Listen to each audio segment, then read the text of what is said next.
Hola, soy yo, Vicky, otra vez. ¿Cómo estáis? Vale, dime cómo estás en comentario. Tell me how you are in comments. It's nice. It's so nice to get feedback sometimes from people. But anyway, in today's video, en el video de hoy, voy a mirar uno de los top tips. We're going to have a look at one of the top tips that are in Break the Language Barrier Level 2 book.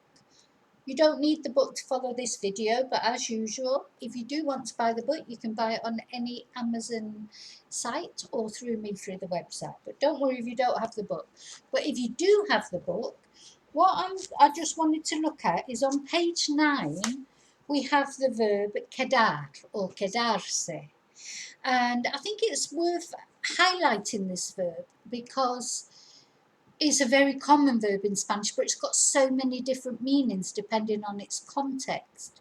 So it's the sort of verb that you will hear very often, but sometimes you might be confused because you're thinking, well, oh, I thought that meant to stay, so why are they saying mañana nos quedamos a las 8? Yeah, tomorrow we're going to stay at 8. What do they mean? But if you know the full meaning of the verb quedar, you would know that if somebody asks you, somebody says to you, mañana nos quedamos a las 9, they're actually saying, let's meet up at 9 o'clock tomorrow, because of all the different meanings that quedarse has, or quedar. So let's just look at the different meanings. So in the top tips, on page 9 in level 2, the first example is quiero quedar con él mañana. I want to meet him tomorrow. That's a similar example to what I just gave. Quedar as in meaning to meet up with someone. Cuando quedamos or cuando nos quedamos, you can use it reflexively or not in that context. When shall we meet up? So yeah, quiero quedar con él mañana. I want to meet up with him tomorrow, for example. Then we've got this other meaning, completely different, couldn't be more different really. The example, los zapatos te quedan muy bien. So literally, that is the shoes, they stay on you. Now notice that's not reflexive, it's te quedan. So the ending is quedan, which is an, that refers to, that's they, referring to the shoes. The pronoun is te, so it's not a reflexive pronoun, it's an object pronoun. You always know the difference. If something's a reflexive pronoun, it will match up in person with the ending on the verb. If it's an object pronoun, it'd be different. So it's los zapatos te, but then it's quedan, so it's not the ending for you. The shoes, they stay on you very well. So los zapatos te quedan muy bien. And it might be el pelo. El pelo te queda muy bien. Your hair looks good on you. Or el vestido te queda muy bien. Again, that's singular.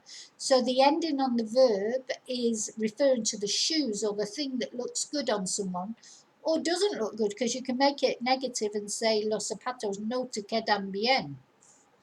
Okay, so there's another meaning of the verb quedar. It's how something looks on you. I mean, literally, it is to stay. Oh, they stay on you very well, or they stay on you terrible. I mean, whichever way you look at it. But it's completely different from the meaning of quedar as in meet up. It means nothing like it. Then we've got the quedarse. This would definitely be reflexive when you're staying somewhere. Se quedan en casa cada sábado noche. They stay at home every Saturday night.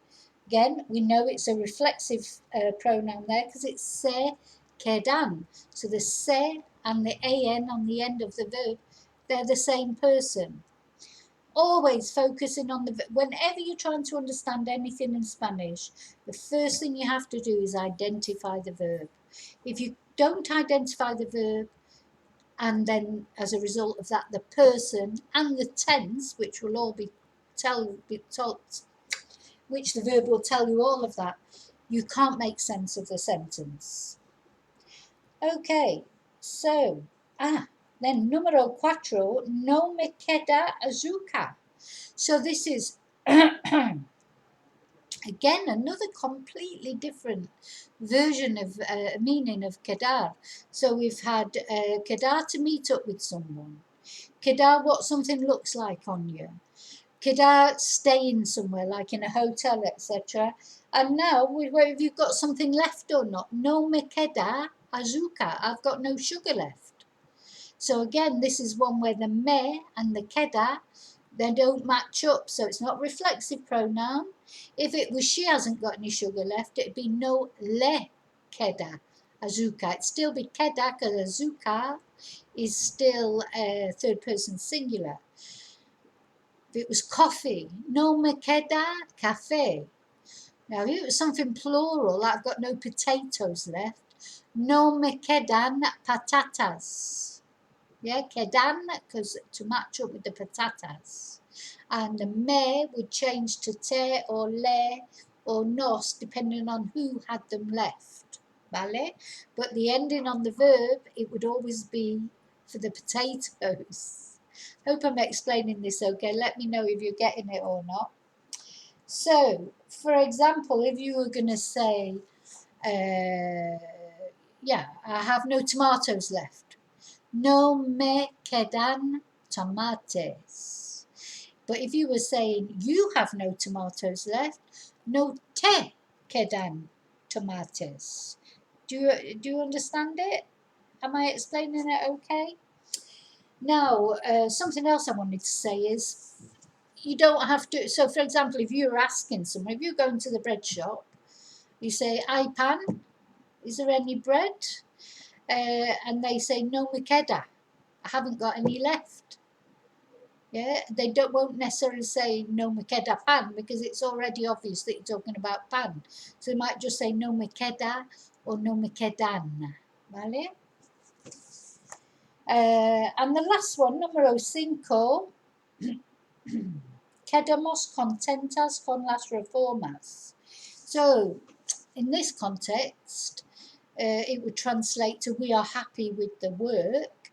Quedamos contentos, we stay happy with the work, or we're left happy with the work. You could look at it either way, you know. So quedamos, so quedo feliz con la lluvia. Yeah, the rain has left me happy, for example, which it did, except here we didn't have enough of it. I know in some parts of Spain recently they've had too much, so I shouldn't complain, but we only got a little bit here, and I'm ready for a bit of rain now. But anyway, so yeah, quedamos contentos con las reformas. We are happy with the building work. So, do you understand? So, quedar, you can see, quedar or quedarse is a very useful verb because it has so many different meanings. I know that makes it confusing because it means so, but you will hear it over and over again. It's such a common verb.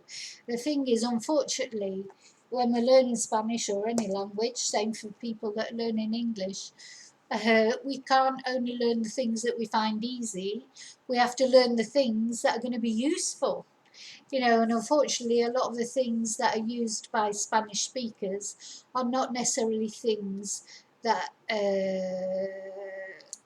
become sort of are easy for us to associate.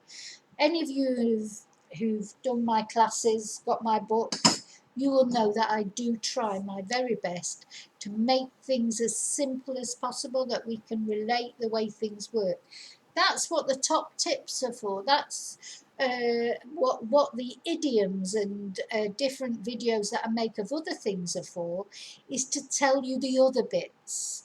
The books will help you put sentences together in the what I think are the easiest way possible for for an English speaker, whether you're British or not, doesn't matter. It doesn't matter what nationality you are. If you understand English, you'll be able to follow my books and be able to learn Spanish through my books. But then you've got to fill it in a little bit then with more idiomatic things, more commonplace verbs like quedarse, which are a little bit mystical to us, but they're used. So we've got to get to grips with them.